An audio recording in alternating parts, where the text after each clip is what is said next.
Hi everyone, I've got a 2001 CLK430.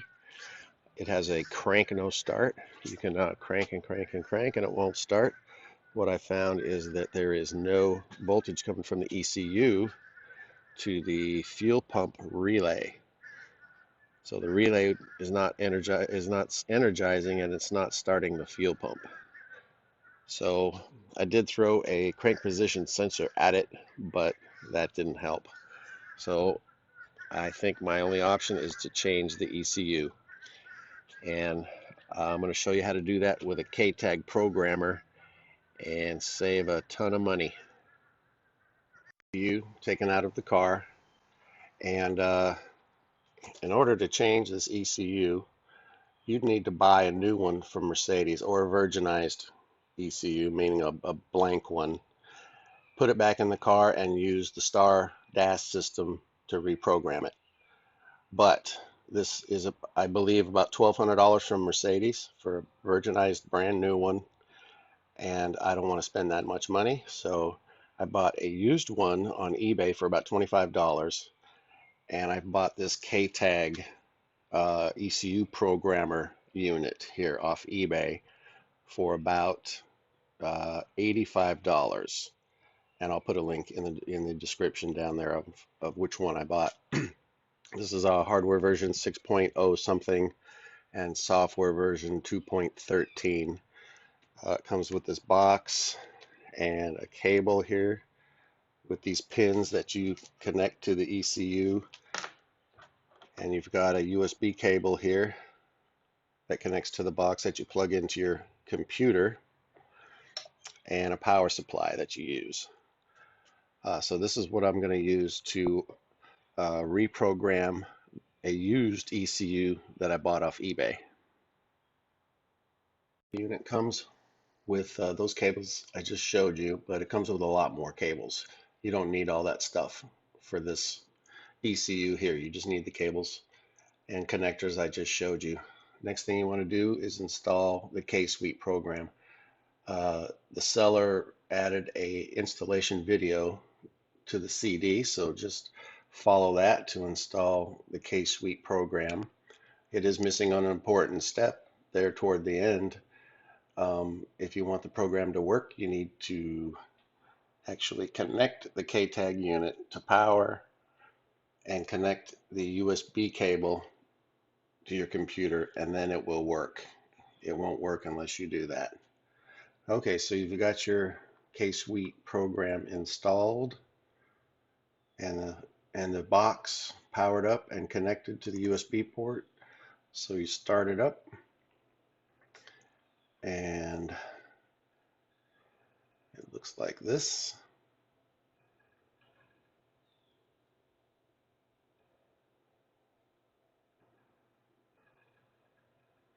Okay, now you click on car, go to Mercedes. It says CLK430 obviously that's W208, and I've got a CLK430, so I double click that. So now you get this page. You need to scroll down, remove the ECU, obviously, and you want to connect to the ECU, so click here, scroll down, and it gives you a picture here of where you need to make the connections. We're going to direct connect. So you scroll down some more, and you get that picture there. Um, let's see, you need to solder a wire to the boot pin, and that boot pin is right there. So that's the first thing you need to do. Got my original ECU here on the table. There's the part number. And when you do get your eBay ECU, make sure you've got the same part number and software version or hardware version if you can. I've read that you just need the same part number. So take the screws out, which I've already done, and the cover just comes right off. And you see the picture here, an overview, and that looks exactly like the ECU that I have. So there is the pin right there that you need to solder a wire to so that you can connect the KTAG unit. Right there on that second pin down, which is there, that second pin down. So solder your wire on there. I'm going to turn it this way to make it easier to connect to that wire. Okay, so what do we do next here? So there's the boot pin that you got to solder. Next thing you want to do is you need to connect these three cables, or these four pins here. And that is 2 red wires to pins 3 and 9 of this connector here. Those 2 red wires are connected to the same pin on the connector. And here is the cable here. Here's one end of it that goes to the KTAG unit, and the other end are all these wires here. So you've got 2 red wires that you need, a black wire and a yellow wire. These are the 2 red wires here that you need. There's some orange wires in there also that are very close in color. You can just verify that these are the right pins by ohming them out to the connector on the other side. Both of these red wires should ohm out to pin 5 of this connector. And the first problem I had was one of these red wires had a very small pin connector on it, like this. And that is not going to connect to the spade connector of the ECU there. It's way too small. So I had to cut the pin off and splice on another pin that I used. I didn't need the orange one, so I used the end of one of the orange wires to splice to this red wire. So now I've got the 2 red wires here. They're the 12 volts, and they need to be connected there to pins 3 and 9.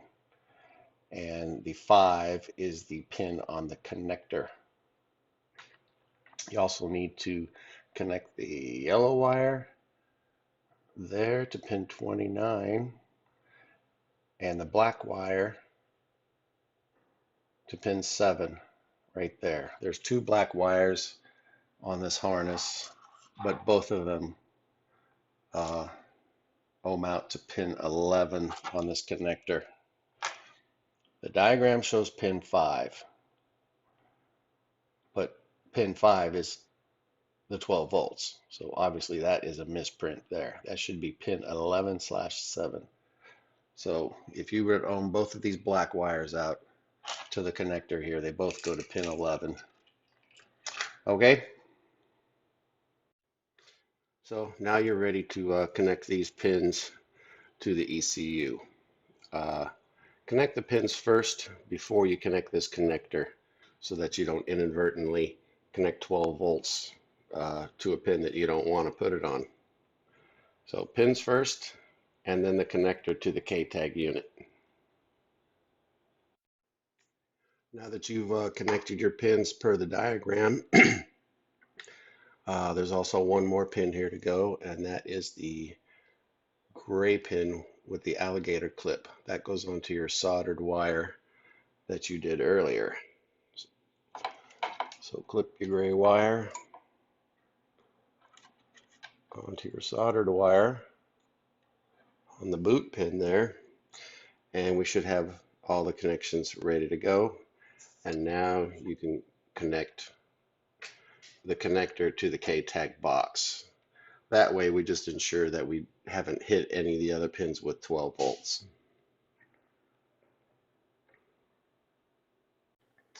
And we should be ready to go. So now we're going to hit OK on here, and we get this screen. To back up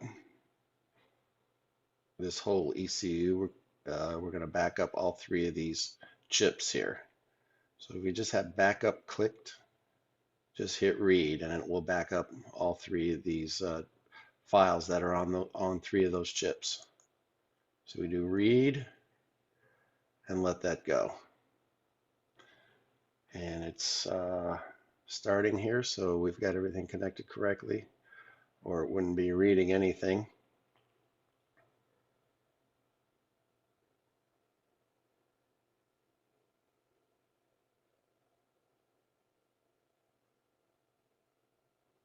So there it is, it's starting to read. Okay, it's finished reading everything. You can see it says reading successfully completed. Throughout the log here, it said reading flash, reading micro, so it read all three. And now it wants you to save it. So I'm just calling it test and save. Do you want to save the files separately? I would suggest doing the read procedure twice and then saving it separately and as one file. So do you want to save the files separately? No. But I would go back, do this again, and save them separately. So it's all done. Now I've got the files there. I'll show you what the file looks like. There's a file test. Where'd it go? Where am I at? Okay, there's file test, and you just get the one file with 240K.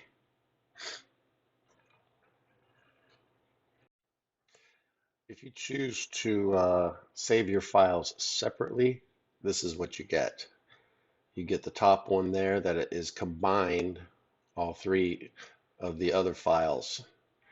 And you get your EEPROM file, your flash file, and your micro PC file. So choosing saving files separately will actually give you 4 files here, the combined and the 3 chip files. So now that everything's read correctly, we know that that diagram is wrong. It should have showed pin 11 for the ground on this connector here, and not pin 5. So now that you've got all your original ECU files saved, it's time to disconnect everything. Disconnect your connector here, and then disconnect all the pins and everything, and we'll hook up the used ECU. Okay, so now connect up your used ECU exactly the same way as you connected the original. So we're going to take the original file and write it to your used ECU. Actually, looking at this picture, you'll probably wonder, doesn't that look exactly the same? Well, it is. It's the same ECU. I just cheated a little bit and used my used ECU. This is actually the first used ECU that I bought. So now we're going to write our original files to this ECU. So writing, and make sure you have the restore checked, and it's gonna copy the original ECU files onto this used one. So we hit write, and there's the one we just read, but I'm going to take my actual original one that your first original ECU reading, and I'm going to open that. And there it goes. It's going to start writing here. Original ECU, identify ECU. And it should start writing here. in a second.